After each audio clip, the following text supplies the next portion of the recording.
Captain Vex Mordon pressed 3 of his 6 appendages against the viewport, watching helplessly as another Keltharian frigate exploded in a brilliant flash of orange and blue.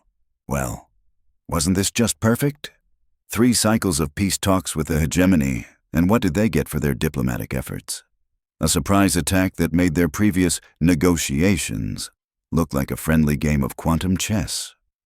"Sir, we've lost the Starfire," reported Communications Officer Lyra Quinn from her station, her voice crackling through the smoke-filled bridge. "That's 12 ships down in the last standard hour." Mordon's antennae twitched with frustration. 12 ships, 12 crews, 12 families who wouldn't be getting their loved ones back for dinner tonight. Or ever, for that matter. "How delightfully encouraging," he muttered, his voice dripping with the kind of sarcasm that could strip paint from a hull. "And our reinforcements? Still 6 hours out, assuming they haven't been intercepted by more hegemony patrol squadrons," Quinn replied, her fingers dancing across her console with the desperate efficiency of someone trying to make miracles happen with outdated equipment. The bridge shuddered as another plasma barrage slammed into their shields. Warning lights painted everything in sickly shades of red and amber. Mordon watched their shield strength indicator drop another 15% and wondered if this was how his grandfather felt during the siege of Korath Prime. Probably not this sarcastic about it, though. "Sir!" Navigation Officer Bex Tannen shouted over the din of failing systems. "Long-range sensors are picking up something odd. There's a massive signature approaching from the outer system. It's big. Really big." "Define big," Mordon said, though he suspected he wouldn't like the answer. In his experience, when things got really big during a losing battle, they usually belonged to the enemy and carried enough firepower to turn planets into asteroids. Tannen's 4 eyes widened as he stared at his readings. "Sir, it's showing up as a single contact, but the mass displacement suggests something roughly the size of a battle station. Maybe larger. Perfect. Just absolutely perfect." As if their day couldn't get any worse, now the hegemony was bringing in their heavy artillery. Mordon had heard rumors about their new super dreadnoughts, ships so massive they needed their own gravitational stabilizers just to avoid crushing their own crews. "Energy signature?" he asked, though he was already calculating how many escape pods they had and whether the hegemony was feeling generous enough today to let survivors surrender. "That's the strange part, sir," Tannen continued, his voice taking on that peculiar tone that meant either really good news or catastrophically bad news. "It doesn't match any known hegemony configuration. The power readings are, well, they're unlike anything in our databases." Mordon felt a small spark of hope, which he immediately suppressed. Hope was dangerous in situations like this. Hope made you careless. Hope made you dead. "Could be a new hegemony design," suggested Tactical Officer Mars Kettle, her scaled hands never pausing as she tried to redistribute what little power they had left between weapons and shields. "Something they've been keeping secret." "Oh, wonderful," Mordon said, "because what we really needed right now was the enemy showing up with some kind of experimental superweapon. I'm sure they'll be delighted to field test it on us." Another impact rocked the ship, and this time the lights flickered ominously. Mordon could smell something burning in the ventilation system, which was never a good sign. Neither was the way his chief engineer was cursing in 3 different languages over the comm. "Sir, we're down to 40% shield strength," Kettle reported. "If they keep this up, we'll be swimming in vacuum within the hour." "Swimming assumes we'll still have atmosphere to breathe," Mordon observed dryly. "I suspect we'll be doing more of the dying horribly in space variety of activity." The tactical display showed their remaining forces in brutal detail. 8 ships, most of them damaged, facing off against 37 hegemony vessels that seemed absolutely delighted to take their time picking apart the Keltharian defense fleet. The enemy commander was clearly savoring this, like a predator playing with its food before delivering the killing blow. "Captain," Quinn called out, her voice suddenly urgent. "I'm picking up a transmission from the approaching contact. It's not hegemony encryption." Mordon's antennae perked up. Not hegemony. That was either very good news or very, very bad news. In his experience, mysterious third parties showing up during battles rarely had everyone's best interests at heart. "Can you decode it?" "Working on it, sir. The transmission protocol is... Actually, this is bizarre. It's using archaic Galactic standard, the kind they stopped teaching in schools 50 cycles ago. Who still uses communication protocols that old?" Mordon was about to suggest several unpleasant possibilities when the main view screen flickered to life. The image that appeared made him do something he hadn't done in 20 cycles of military service. His jaw literally dropped. The ship filling their screen was absolutely massive, easily dwarfing even the largest hegemony dreadnoughts. But that wasn't what made Mordon stare in disbelief. It was the design. Brutal, angular, covered in what looked like armor plating thick enough to stop a planetary bombardment. Weapon ports dotted its hull like the eyes of some mechanical predator, and its engines glowed with an energy signature that made their own fusion drives look like birthday candles. But most shocking of all were the markings on its hull.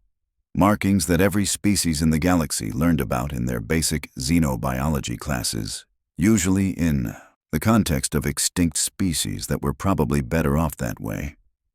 "Sir," Quinn whispered, her voice barely audible over the sound of their failing systems. "Those are human markings."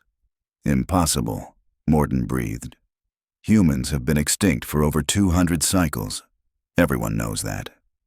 "Well, apparently everyone was wrong," Kettle muttered, her tactical display showing the newcomers' weapon systems powering up. "Because that's definitely human technology. And it's definitely not extinct." The transmission finally cleared, and a voice filled the bridge. A human voice, speaking in accented Galactic standard with the kind of casual confidence that suggested its owner was either completely insane or knew something everyone else didn't. "This is Captain Elena Vasquez of the Earth Defense Force vessel Retribution. Keltharian vessels, please maintain your current positions. We'll have this cleaned up shortly." "Cleaned up?" Mordon almost laughed. They were facing 37 enemy warships with enough firepower to sterilize a small moon, and this human captain talked about cleaning up, like she was discussing a minor maintenance issue. "Should we respond, sir?" Quinn asked. Before Mordon could answer, the human ship demonstrated exactly what it meant by cleaning up. The Retribution opened fire. What followed wasn't a battle. It wasn't even a massacre. It was more like watching a natural disaster with targeting computers. The human ship's weapons were unlike anything in Mordon's experience. Instead of the traditional plasma bolts or particle beams most species favored, the Retribution fired what looked like solid projectiles at relativistic speeds. The first salvo struck 3 hegemony cruisers simultaneously, punching through their shields like they were made of tissue paper and reducing the ships to expanding clouds of metallic debris. "By the 7 moons of Kelthara," Kettle whispered, her tactical display struggling to process what it was seeing. "Those projectiles are traveling at nearly 20% light speed. The kinetic energy alone." The hegemony fleet, clearly as shocked as the Keltharians, tried to respond. Plasma barrages and fusion torpedoes lanced out toward the human vessel, enough firepower to vaporize a space station. The attacks struck the Retribution's shields and simply disappeared. Not absorbed, not deflected. They just vanished, like drops of water hitting a star. "What kind of defensive technology is that?" Mordon demanded. "Unknown, sir," Tannen replied, his instruments going crazy trying to analyze the human ship's capabilities. "I'm reading energy signatures that don't match any known physics models. It's like they're using the fundamental forces of the universe as personal tools." Another volley from the Retribution eliminated 5 more hegemony ships. Then another. The human vessel moved through the enemy formation like a shark through a school of fish, its weapons firing with mechanical precision. Each shot found its target, and each target ceased to exist. "Sir," Quinn said, her voice filled with amazement. "The human captain is hailing us again." The transmission crackled to life, and Captain Vasquez's voice filled the bridge once more. This time, Mordon could hear the slight amusement in her tone. like someone enjoying a particularly entertaining game. Keltharian Fleet, this is Captain Vasquez. We're detecting significant damage to your vessels. Do you require assistance with repairs or medical aid? We have fully equipped facilities and would be happy to help. Mordon stared at the view screen, watching as another 3 hegemony ships disappeared in brilliant flashes of light. The human captain was offering medical aid while simultaneously conducting what could only be described as the most one-sided space battle in recorded history. Yes, Mordon managed. Yes, we would very much appreciate assistance. Excellent. We'll have the situation resolved in just a few more minutes. Please stand by. The Retribution continued its methodical destruction of the hegemony fleet. By now, the enemy commander had clearly realized that retreat was the only sensible option, but the human ship wasn't giving them that choice. Any vessel that tried to flee found itself targeted by those terrifying kinetic weapons. The lucky ones exploded instantly. The unlucky ones were disabled and left drifting, their crews presumably contemplating the extremely poor decisions that had led them to this moment. "Sir," Kettle reported, her voice filled with professional admiration. 34 enemy vessels destroyed, 3 disabled. Total engagement time, 11 minutes and 37 seconds, 11 minutes. The hegemony force that had been systematically destroying their fleet for the past 3 hours had been eliminated in less time than it took to heat a meal. "Captain Mordon," came Vasquez's voice again, "we're dispatching repair teams and medical personnel to assist your vessels. Our chief engineer assures me that your ships use standard Galactic components, so we should be able to get you back to full operational status within a few hours." "Captain Vasquez," Mordon replied, still struggling to process what he'd just witnessed. "I have to ask, we were told humans were extinct." There was a pause, and then Vasquez laughed. It was a warm, genuinely amused sound that somehow made the vast destruction they'd just witnessed seem almost friendly. "Well, Captain, reports of our extinction have been greatly exaggerated. We've been keeping a low profile for the last couple of centuries, but recent events have convinced us it's time to rejoin galactic society. We figured helping out with your little hegemony problem would be a good way to reintroduce ourselves." Little problem. Mordon watched the debris field that had once been a major hegemony battle fleet and wondered exactly what humans considered a big problem. As repair, shuttles began launching from the Retribution's cavernous hangar bays. Mordon settled back in his captain's chair and tried to wrap his mind around what had just happened. The humans weren't extinct. They had technology that made everyone else look like children playing with sticks, and they'd just saved his entire fleet from certain destruction while chatting about it like they were discussing the weather. This was either the beginning of a beautiful friendship or the most terrifying development in galactic history. Possibly both. 3 hours later, Captain Mordon stood in the Retribution's observation deck, nursing a cup of something the humans called coffee, and trying not to stare at the casual miracle of engineering surrounding him. The human ship's interior was as impressive as its exterior, all smooth curves and gleaming surfaces that seemed to bend light in impossible ways. "Remarkable, isn't it?" Captain Elena Vasquez appeared beside him, her own steaming cup in hand. She was shorter than most Keltharians, but there was something about her presence that filled the room. Maybe it was the way she just casually obliterated an entire enemy fleet, or maybe humans just naturally radiated that kind of quiet confidence. "Your ship, your technology, your apparent resurrection from extinction," Mordon replied, taking another sip of the surprisingly pleasant human beverage. "Yes, I'd say remarkable covers it. Though I'm curious about the small detail of how an entire species manages to fake its own death for 2 centuries. Vasquez grinned, and Mordon was struck by how predatory human smiles could look. No wonder the old stories about them had been so colorful. "We didn't fake anything," she said. "We really did almost go extinct. The hegemony saw to that during their first expansion wave. Glassed Earth, destroyed our colonies, hunted down our ships one by one.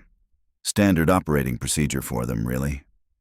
But obviously you survived. Some of us did. A few thousand refugees scattered across the galaxy, hiding on backwater worlds, keeping our heads down. For a while, it looked like that was it for humanity. Game over, thanks for playing. Better luck in your next evolutionary cycle. Mordon's antennae twitched with curiosity. What changed? We got angry. The simple statement hung in the air between them. Vasquez stared out at the stars, her expression distant. You see, Captain, most species respond to near extinction by trying to blend in, by making themselves smaller, safer. Humans. Well, we have this unfortunate tendency to respond to genocide by getting creative about revenge. Creative how? We spent 200 years doing two things, hiding and learning everything we possibly could about the species that tried to wipe us out. Hegemony technology, tactics, psychology, weaknesses. We studied them the way predators study prey. Mordon felt a chill run down his spine. And then? Then we built ships like this. 1. Before Mordon could ask more questions, an alarm chimed softly through the observation deck. Vasquez touched a device on her wrist, and a holographic display materialized in front of them. Captain, came the voice of the Retribution's bridge crew. We're receiving a priority transmission from Hegemony High Command. They're requesting to speak with whoever's in charge of the unknown vessel. Vasquez's smile turned positively predatory. Put it through to the observation deck. I think Captain Mordon should hear this. The air shimmered, and suddenly they were facing a hologram of what was unmistakably a Hegemony war prime. The creature stood nearly 3 meters tall, its chitinous exoskeleton gleaming with metallic implants that marked its high rank. Multiple eyes focused on them with the kind of cold intelligence that had made the Hegemony the most feared empire in the galaxy. I am War Prime Kessex of the Hegemony Third Fleet, the alien announced, its voice carrying the electronic distortion of universal translators. You have interfered with a legitimate military operation and destroyed valuable Imperial assets. Identify yourself immediately or face the consequences. Vasquez stepped forward, her casual posture a stark contrast to the War Prime's rigid military bearing. Captain Elena Vasquez, Earth Defense Force, and you just tried to massacre our friends here. We took exception to that. The War Prime's multiple eyes blinked in sequence, a sign of confusion that Mordon recognized from his xenobiology training. Earth Defense Force? That designation does not exist in Imperial records. There is no planet Earth in this sector. Funny thing about that, Vasquez replied, her voice taking on a tone that made Mordon suddenly very glad he was on her side. You glassed our homeworld about 2 centuries ago, killed about 8 billion of us. Ring any bells? The War Prime paused, and Mordon could almost see the creature accessing its racial memory banks. When it spoke again, there was something different in its voice, something that might have been uncertainty. The humans were eliminated during Expansion Wave 7. Imperial records confirm complete species termination. Imperial records are wrong. That is impossible. The Hegemony does not make mistakes in matters of extinction. Vasquez laughed, and the sound was absolutely terrifying in its genuine amusement. Oh, but you did make a mistake, War Prime, a big one. You left some of us alive, and now we're back. The hologram flickered as the War Prime processed this information. When it stabilized, the alien's posture had changed subtly. Less confident, more wary. Even if humans somehow survived, you represent a single vessel. The Imperial fleet numbers in the millions. One ship was all we needed to turn your invincible battle fleet into scrap metal, Vasquez pointed out. But you're right that we're just one ship. Today. Explain. Vasquez's grin widened. Tomorrow, there will be 2 ships. Next week, there will be 10. Next month, there will be 100. We've spent 2 centuries preparing for this conversation, War Prime. Building ships, training crews, planning strategies. Every single human in the galaxy has been working toward this moment. She paused, letting that sink in. Did you really think we'd reveal ourselves with just one vessel? The War Prime's exoskeleton plates shifted, a clear sign of agitation. What do you want? That's simple. We want you to stop. Stop what? All of it. The expansion, the genocide, the casual murder of entire civilizations. We want you to pack up your fleets, go back to your core worlds, and stay there. And if we refuse, Vasquez shrugged, the gesture somehow more menacing than any threat could have been. Then we'll do to your entire empire what we just did to your fleet here. Ship by ship, world by world, until there's nothing left but debris and bad memories. The war prime drew itself up to its full imposing height. The hegemony has conquered thousands of species. We will not be intimidated by a handful of survivors from a dead world. War prime, Vasquez said softly. In the last 3 hours, we've analyzed your ship designs, your weapons technology, your tactical doctrines. We've identified 17 critical weaknesses in your standard fleet configurations and developed countermeasures for every weapon system you deployed today. The alien's confidence visibly wavered.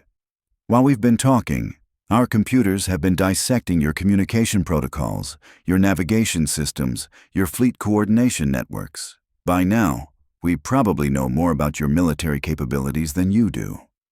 Vasquez stepped closer to the hologram, her expression completely calm. You want to know the real difference between humans and every other species you've conquered. When you tried to exterminate us, you didn't just kill our people. You gave us a very clear demonstration of exactly what we needed to become to survive. So we became it. The observation deck fell silent, except for the soft hum of the ship's systems.